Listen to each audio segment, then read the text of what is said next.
وهو الذي يتوفاكم بالليل ويعلم ما جرحتم بالنهار ثم يبعثكم فيه ليقضى أجل مسمى ثم إليه مرجعكم ثم ينبئكم بما كنتم تعملون وهو القاهر فوق عباده ويرسل عليكم حفظه حتى إذا جاء أحدكم الموت توفته رسلنا وهم لا يفرطون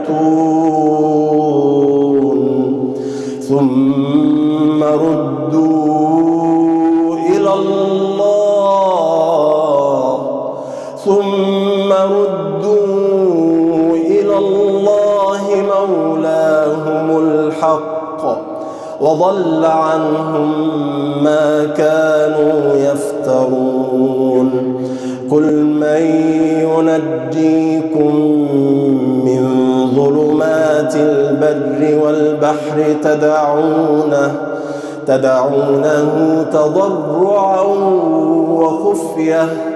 لئن أنجانا من هذه لنكونن من الشاكرين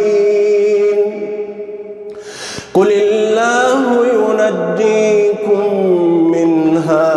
ومن كل كرب ثم أنتم تشركون قل هو القادر على أن يبعث عليكم عذابا من فوقكم أو من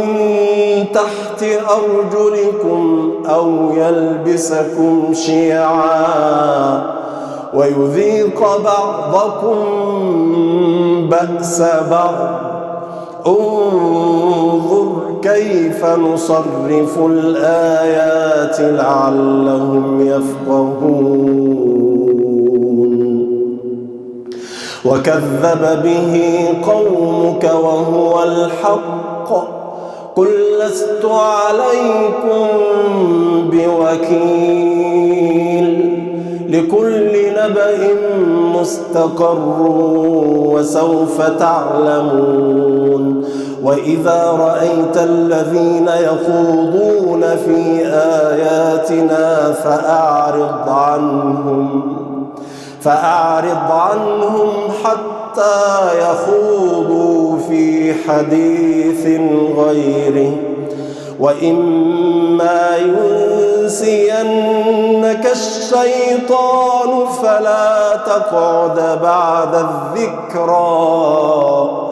فلا تقعد بعد الذكرى مع القوم الظالمين وما على الذين يتقون من حسابهم من شيء ولكن ذكرى لعلهم يتقون